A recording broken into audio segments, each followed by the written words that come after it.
সম্প্রতি আপনারা দেখেছেন যে এনসিপি জাতীয় নাগরিক পার্টির সম্মুখ সারির ৫ জন নেতা তাদের পরিবারসহ কক্সবাজারে বেড়াতে গেছেন এবং বিভিন্ন কারণে এই বেড়াতে যাওয়ার ঘটনাটা প্রচণ্ড রকমের তর্ক বিতর্ক তৈরি করেছে সামাজিক যোগাযোগ মাধ্যমে এবং জাতীয় গণমাধ্যমে। প্রথম কারণ হচ্ছে ৫ই আগস্ট ছিল হাসিনার পালিয়ে যাবার ১ বছর পূর্তি এবং সেই রকম একটা দিনে তারা ঢাকার আয়োজনে ছিলেন না। ঢাকাতে সরকারের যে এত বড় আয়োজন ছিল, সংসদ প্লাজাতে ভিআইপিদের নিয়ে অথবা গুরুত্বপূর্ণ রাজনৈতিক নেতাদেরকে নিয়ে যে প্রোগ্রাম ছিল সেখানেও তারা ছিলেন না। মানিক মিয়া এভিনিউতে যে সাধারণ গণ অভ্যুত্থানের পক্ষের মানুষের যে লক্ষ লক্ষ মানুষ সেখানে এসছেন, বৃষ্টি উপেক্ষা করে, আবহাওয়া উপেক্ষা করে, বৈরী আবহাওয়া উপেক্ষা করে এবং সারা দেশ থেকে এসছেন এবং সেই আয়োজনে ওনারা ছিলেন না। তো পরবর্তীতে দেখলাম এই সমালোচনার পরে ওনাদেরকে এনসিপির পক্ষ থেকে শোকজও করা হয়েছে যে ওনারা কেন এখানে ছিলেন না। এখন প্রশ্ন হচ্ছে এখানে অনেকগুলো দিক। এটা হচ্ছে ফ্যাক্ট, যেটা ফ্যাক্ট আকারে এসছে গণমাধ্যমে। প্রথম কথা হচ্ছে যে এনসিপির নেতারা মানে দেশের মানুষ কিনা, নাগরিক কিনা, তাদের পারিবারিক জীবন আছে কিনা, তারা চাইলে একটু পরিবার নিয়ে ঘুরতে যেতে পারবে কিনা এবং ঘুরতে যাওয়ার মতো বাস্তবতা আসলে রাজনীতিবিদদের থাকা উচিত কিনা।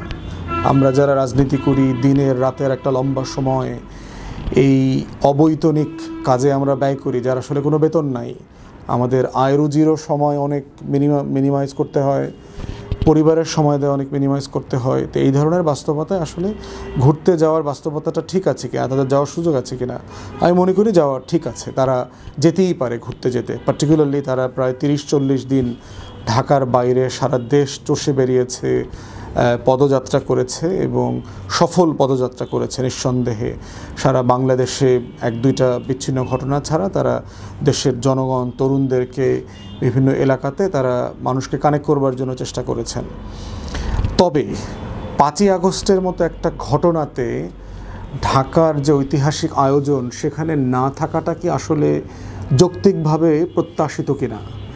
কারণ যাদের নেতৃত্বে, যারা ফ্রন্ট লাইনার ছিলেন গণ অভ্যুত্থানে, যাদের ডাকে, যাদের ব্যানারে, যাদের আহ্বানে আমরা রাজনৈতিক দল, কর্মী, নাগরিকরা সারা দেশ মাঠে নেমে এসেছিল আওয়ামী ফ্যাসিবাদের বিরুদ্ধে, তারা কি আসলে কোনোভাবে এই ধরনের একটা অনুষ্ঠান থেকে বাইরে থাকতে পারেন কিনা?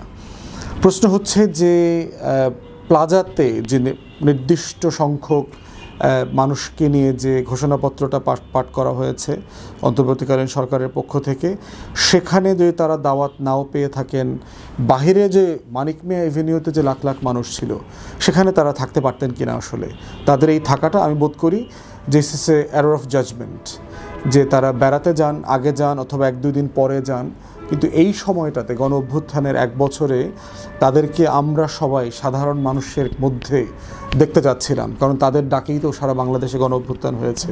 অতএব সেটা আমার কাছে একটু অসুন্দর লেগেছে। তৃতীয়ত হচ্ছে গণমাধ্যমে বিভিন্ন জায়গাতে যেই কথাগুলো বলা হয়েছে যে তারা পিটার হাসের সাথে একটা গোপন মিটিং আছে, মার্কিন যুক্তরাষ্ট্রের যে সাবেক রাষ্ট্রদূত।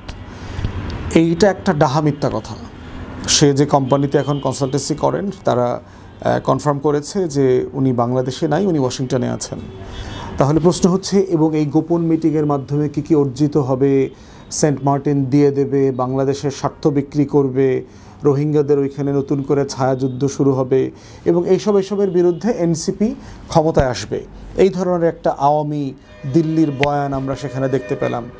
ইভেন আওয়ামী লীগ ছাড়াও বিভিন্ন রাজনৈতিক দলের নেতারা যেভাবে টকশোতে, প্রেসে কথা বলছেন যে স্বচ্ছতা থাকতে পারতো। আরে কি স্বচ্ছতা যাবে? হলিডেতে যাচ্ছে, প্রাইভেট নিজের টাকায় ঘুরতে যাচ্ছে, সেখানে স্বচ্ছতার কি আছে? প্রেস বিজ্ঞপ্তি দিয়ে দিবে যে আমি অমুক তারিখ, অমুক দিন, অমুক ফ্লাইটে ঘুরতে যাচ্ছি, এটা কি বিজ্ঞাপন দিয়ে জানানোর কোনো বিষয়?